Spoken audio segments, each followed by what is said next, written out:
Hello and welcome to everyone listening to and watching this new series of 2020 Coaching Convos with me, Julie Crabb.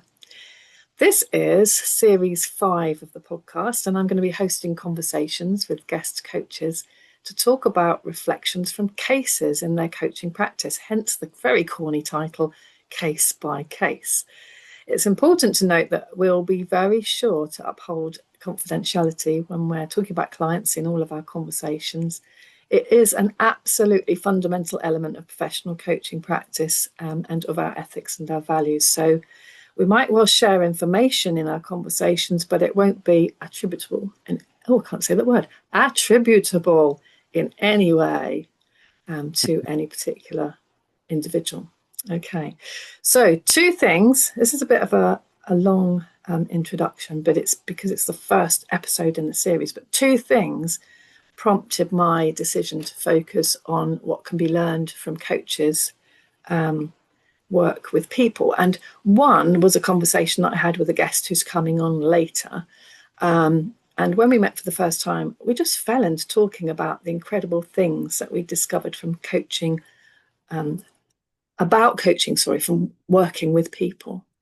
And that's really lovely when coaches can learn from coachees. And secondly, I was listening to some demo recordings of coaching recently, and I realized what a fabulous tool demos are for development and learning for qualified and trainee coaches, actually, but also for people who are interested in trying coaching for themselves, but don't yet fully know how and why it can work in enabling personal change.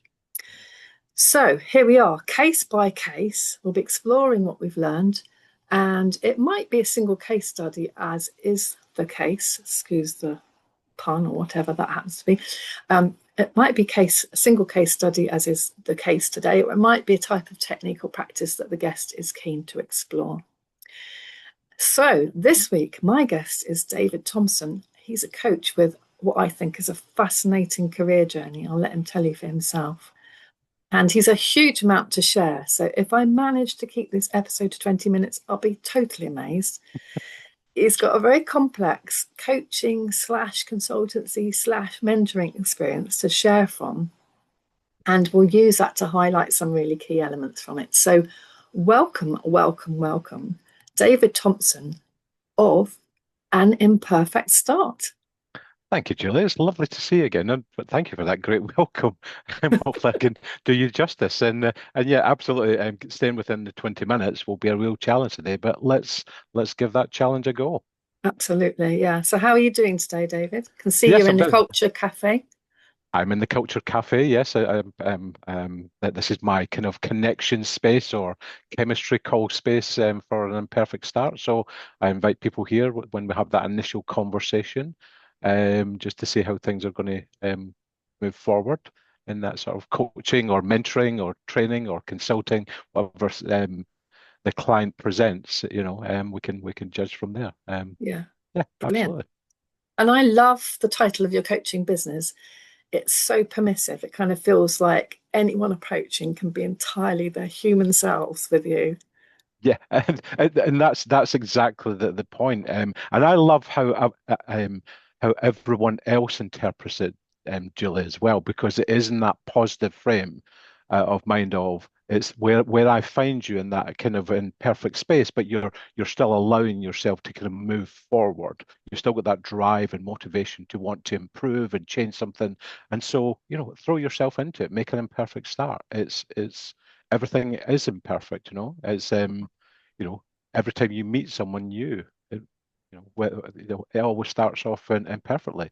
It's because you don't know, you're nervous, you're apprehensive, you don't quite know, so you trip over your words and don't know quite know what to say, and it feels imperfect. But if you have that, as you mentioned earlier, is when you have that fascinating connection with someone where you really do connect just on that human or that person to person level, it then helps that journey to move forward. Mm. And so by just dropping the guards a little bit, gets you into that space quickly. I mean, it's not trust immediately because that has to be built, but at least it's heading in that right direction. Mm.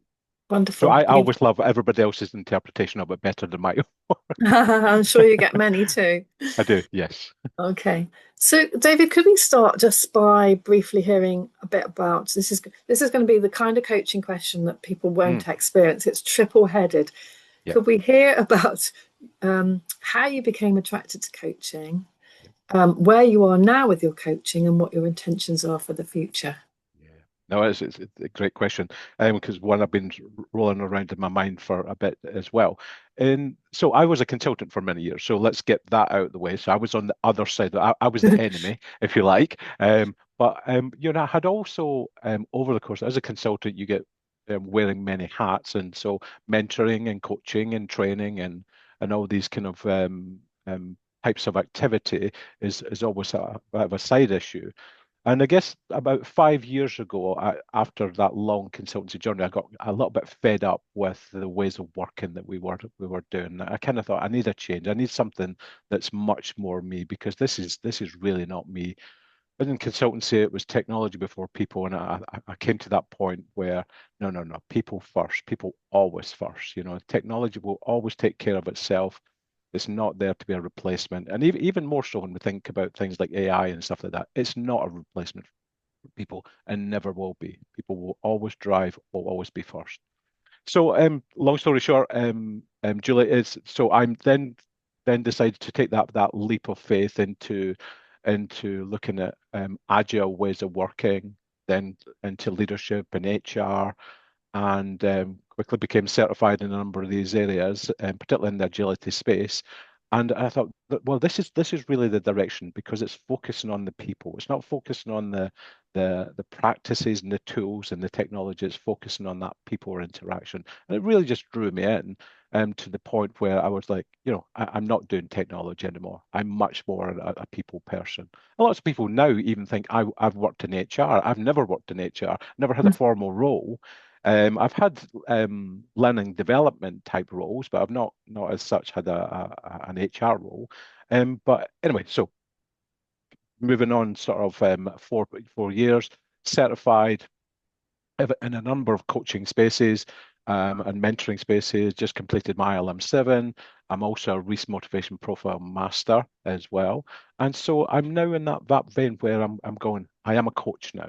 I wouldn't label myself previously that, even though I did have the label, and I'm not a big fan of labels anyway. I still feel that you know that in that sense, you'll never really be the finished article. So don't give me the label that says I am.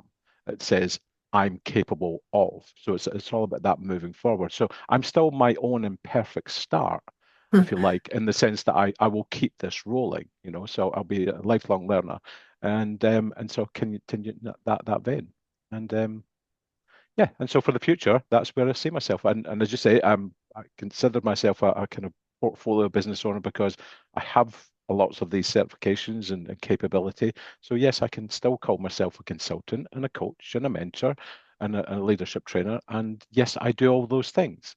I'm not a master of any of these things, but I give it a go. Mhm. And I'm hearing a lot now from people that the blended approach makes people as coaches much more versatile as well. Mm. Yeah. Can just I know we haven't really talked much about this, but could you say a little bit about the Reiss motivation coaching? I'm glad you asked that. Lots of people tend to dismiss it because it's unfamiliar. Now, Yeah. it's a personality test, so let's get down to the bones of that. But it's based on scientific evidence of of how it was constructed. So Professor Stephen Reiss created this. He was practically on his deathbed at the point where he created it because he was a psychologist looking at the motivations of people, why people do what they do. And so, as I say, when he was in hospital and he was observing the staff and the nurses and the doctors of why they do what they do. And it's not for money. There's no motivation for money there, but they do it for love. They have an intrinsic motivation or a drive that makes them do. Now, we know, for instance, that nurses are not well paid, and we still call them the angels of the profession because they do the job that no one else would like to do. But they do it with willingly, roll up the sleeves, get get involved in lots of stuff. And that struck Professor Stephen to the fact is, let's look into this deeper. There must be a recognition of this intrinsic motivation, not just for the people who are in the caring profession, but across businesses and sport and school age and relationships, etc. So he managed to break it down into sort of 16 basic needs. And when we do the test on people, you're measured against those 16 basic needs. Everyone has the same basic needs, but everyone has a different intensity of that need, whether you have a strong or a weak need for family or acceptance or curiosity, etc. So it gives you this nice, neat report out of it that kind of gives you an indication of what your motivations are, but also sync to what your values could be as well. Mm, sounds fascinating. And it is fascinating, absolutely. I love to do it, but the problem with it, I guess, is it's not well known. It's not as popular as the Myers-Briggs test or the DISC profile, and and a number of these other ones. But I guess the real challenge with it is because it's scientifically based, and I don't want to batter the other personality tests because they're not really recognized as being scientifically based. So they haven't gone through that kind of test retest or, you know, other scientific basis of measurement. They are pretty much, well, I don't want to say they're a favorable horoscope, but they in some quarters it can feel like that. But let's not bash them because they're popular, common, everybody knows them. But get more people doing the RMP. Mm-hmm. Okay, so let's focus on your specific case then, David. And Yeah. I'm interested in looking at cases so that we can understand a bit more in the situations Mm. about the client and their role in the coaching process. Anything we can understand about coaching skills and techniques, anything we can get to know about your special and personalized style, and also the kind of the journey of coaching and anything else you want to share. So I know you've got this very specific case study that left an impression on you as a coach. Could you give us a bit of a background to it? Yeah. I guess the first thing to say is, Julie, is that not all coaching will go as planned. It's that it's not off the shelf. It's not, as you would anticipate. Yes, you'll come prepared. Yes, you'll have your tools and your questioning, your capability, and that, and looking to be present with the client. Yeah, basically, you're going to show up, right? Yeah, I mean, as a coach, you're looking to do that. Now, that doesn't mean to say that's then reciprocated with the client. They have an expectation that's different from yours because obviously, if it's a paid gig, which majority of coaching jobs are, then there's a higher expectation of delivery. We've hired you for this, whether to achieve an outcome or to increase performance, etc. But ultimately, at the end of these sessions, we want to see that deliverable, that and maybe possibly more. And so, yeah, it's always a kind of a nervy experience, really, and but it's also important that you get the fundamentals right, that you contract properly with the client. You make sure that there's a proper, you know, signed, documented, agreed upon um, contract on the expectations and the deliverables that there. If you leave that with untapped and just kind of think, oh, we get on well, let's figure this out at the end, then that's not going to be a good way to start your journey. You kind of have to start off on the right footing. And so making sure that you start building that rapport, have that contract in place, that then you can start to say, well, okay, so let me see what it is that you're looking for, because what you present to me is not necessarily what you need. And I always say this is that, but majority of times clients don't really know whether they need coaching, mentoring, consulting, training, therapy on occasion, and so it's not always the right thing to label. Again, coming back to this labeling, oh, this is coaching, this is what it's going to be. But I think for our purposes, we know when we're coaching, we know when we're mentoring it to the client. It's for them, it's about delivering that outcome. Hmm. And so, yeah, sorry, Julie, I thought you were going to say Oh no, I was just saying I think that's a great point. And it reminded me that actually quite often at the beginning of coaching conversations, we're helping clients or helping people we're working with to figure that out. What is it that you actually need? Yeah. Absolutely, Mm. absolutely. And it's, and to do that, I mean, but because that thing of they'll present something to you and you go, really, is that, in your mind, you're kind of going, really, I know that's the symptoms that you're facing, but is that really um, the root of the problem? Mm. Is there something else that we need to discover there? And as you said there, is that we kind of do a little bit of that discovery and say, yeah, I see what you're saying, but can we just pull back the covers a little bit and say, right, okay, so how is it impacting? Who's it impacting? Who's the sort of key stakeholders? Where's the key levers around here?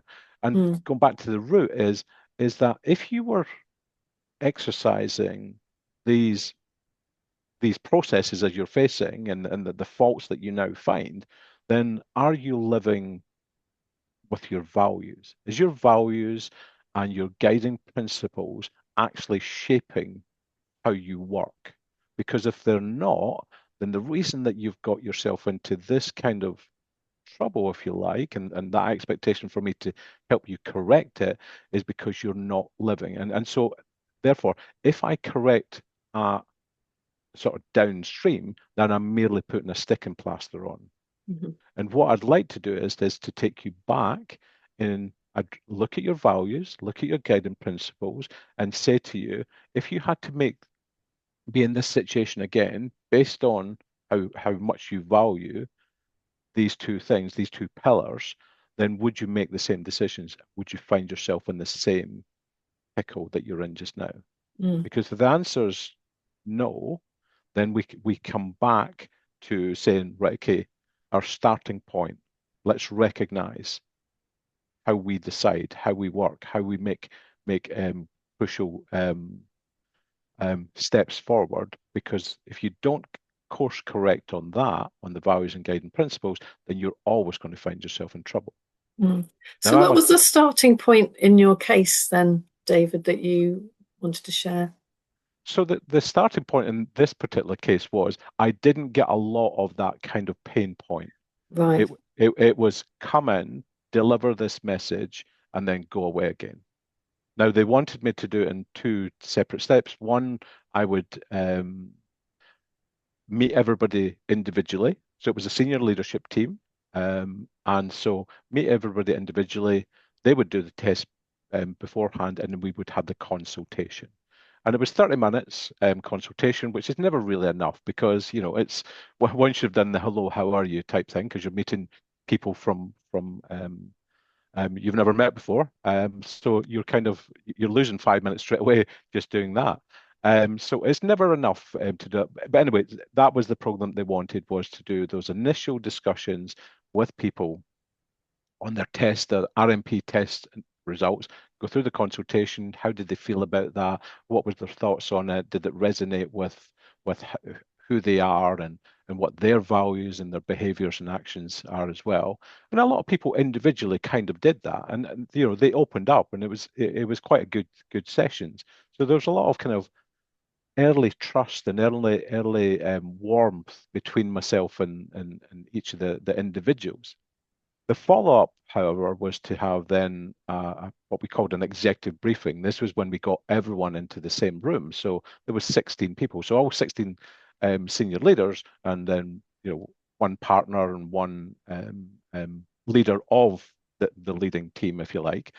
And so that then went from one-to-one coaching with the individuals to now group coaching, which was a very big leap, and probably naively, I thought I could do the big leap just seamlessly. I mean, I prepared my materials and slide deck and handouts and created a few other things for people to do in the room. But it felt awkward in the room. The air felt different. There was almost that kind of, I guess, maybe skepticism from the leading party, but also from the individuals not wishing to share in the way that they're shared as an individual. Now, I understand that. It's from a corporate organization point of view, sometimes that professional mask that you have to wear has to be evident. It has to be seen by your leadership team. You can't allow that to slip into the friendly personal image, which is can be very different from the professional image, because sometimes you have to be, as if you're a highly paid consultant or highly costed consultant, then you have to behave and act in certain ways. And what I found is, and what I tried to do in that session, was to identify that the individual can be very different from the professional, and if you're masking or overlaying um, those individual intrinsic values, then you're at some point going to create a lot of frustration. And that frustration, if it's not um, mended or tackled at some point, can then create some burnout down the line. And I think, trying to kind of relay that to this team, I think they probably heard it, listened to it, resonated with it, but didn't really want to admit almost that that was them. No, no, no. I'm a professional. I'm an professional consultant. What I do is personally doesn't really matter as much as what I do professionally. And Fantastic. I could kind of see that in the room. So Mm. If I may, it's just occurred to me that this might be a good um, example of the kind of things that happen in a coaching session. I'm just going to summarize what I think I've heard okay, about the sure. case, because I think it would be quite useful for us to pull out what, the key points that could be good learning points. So what I heard was contracts are essential, whether it's an individual or a group, because we can be, what's the word, seduced by the relationship that we're experiencing, the rapport we're experiencing, and think everything's okay. But Mm, actually, further down the line, find actually it would have been really useful to nail down exactly what we were co working around. So, contracts are really important. Helping the client find out what they really want at the beginning, not what they said that they want in the first conversation. Early trust and warmth really helps. Um, One-to-one going to group coaching can be quite a leap for a number of reasons, especially if it's corporate work. I loved your phrase, the air felt different, and I wrote down group dynamics yes. when you were talking about professional masks. 'Cause, yeah, I think something happens, doesn't it, when a group of people get together that's different when they're on their own, and also different again when it's people who work together. And then lastly, I just made a note about this, what you last said about how we can present differently in different contexts. And sometimes integrating those different styles of presentation is critical to the way that we, well, are comfortable in our skin, really, in different places. Yeah. Yeah, indeed. Um, just being aware of the time, David, what was it that impressed upon you so particularly? I imagine that you do kind of wash ups or reviews of work that you've done for yourself personally afterwards. What was it that came out for you after that particular piece of work? Yeah, it was. So what had happened was I'd gone on holiday straight after that session. So literally left the room, went home for the weekend, and then flew out, soon after, Mm-hmm. on holiday. And so I was kind of buoyed a little bit by the fact that I did do which seemed a good job at the time, because I got applause in the room, which was nice, and then people coming up to me afterwards and shaking my hand and said, "Well done, David," and trying to dig a little bit deeper into it. I thought, oh, well, it's resonated differently with different people, but it all seems pleasing and stuff like that. And as I say, when I went on holiday, I started doing my reflection. Well, I started doing my reflection on the drive home, because I do two types of reflection. One is immediately after, when I check myself for what energy was in the room, what kind of did I feel like was landing, and what wasn't landing. So those immediate things that you could feel and go, but yeah, there's lots of things I could have done better, absolutely, but there's lots of great things I did do, and maybe some of the great things I did do, I they weren't intent, they just happened to be a very small thing that turned into having a greater impact, and you go, oh, Mm. actually, might need to remember that. And so I did that, and I still felt a little bit buoyed about that. I was a little bit irked by some of the situation, but I'm not going to go into that because these things happen, right? And but then when I went on holiday, I was much more relaxed, and then I was thinking about it. So I scribbled down lots of reflection notes, and I sent them back to the client to state my findings and how I felt and what I could have done differently, what we could have done collaboratively, what we could have what we did do well, and is there an opportunity then to then move that part forward? Into something else because there was a bigger scope of things which I wasn't always party to with the client. I mean, they were doing a big reorg, and I think using these personality tests was a good way to say, right, so who's a team player, who's likely to fit in the new reorg, and then these other people, what did they then do with them? Can we repurpose them somewhere else, and all this kind of stuff. So there was lots of I guess um, maybe tension's not the right word, but apprehension, shall we say, between the team. So yeah, that Mm, reflection was the key thing, Julie. mm. And Yeah, you're that's just even talking interesting. about some of those contracting points as well, as yeah. Yeah, I think that's a really good thing to hold in mind that actually we may be delivering something and there may be other stuff going on around and at back of it that we don't know anything about, but which may be impacting on the experience that the individuals in the group are having. Yeah, brilliant. And I liked what you said about the intuition that you use, that, gauging the energy, getting a sense of the somatic experience that you're having and how am I feeling about it, Mm, not just what do I think. So using all parts of our brain. Yeah, absolutely, fantastic. So we are running up to the edge of our time today, David. I can't yeah. believe this, but I think I have managed to keep us on time. I'm so surprised. Thank you so much for guesting on Case by Case, Series 5, 2020 Coaching Convos. Just one thing, as Columbo always said, before we go, please tell us how you can be contacted and have you got any upcoming projects in the pipeline? Yeah. Thank you, Julie. This has been a wonderful session. I can't believe we got to this time as well. It seemed very quick. But yeah, we stayed in time, so that's good. So if you want to contact me, so I'm David Thompson. My business is Imperfect Start. You can see me at imperfectstart.com. Or if you wish, you can contact me via email on collaborate at an imperfect start. And the an imperfect start bit is got hyphens between the words. So it's a bit of a mouthful, but once you get there, I'll be delighted to see you in the Cultural Cafe. Wonderful. A perfect ending. Thank you, David Thompson of An Thank you. Imperfect Start. And thank you to listeners and watchers. If you like what you see and heard, please like, subscribe, and share, and tell me what you want to hear more about on 2020 Coaching Convos with me, Julie Crabb. Till next time.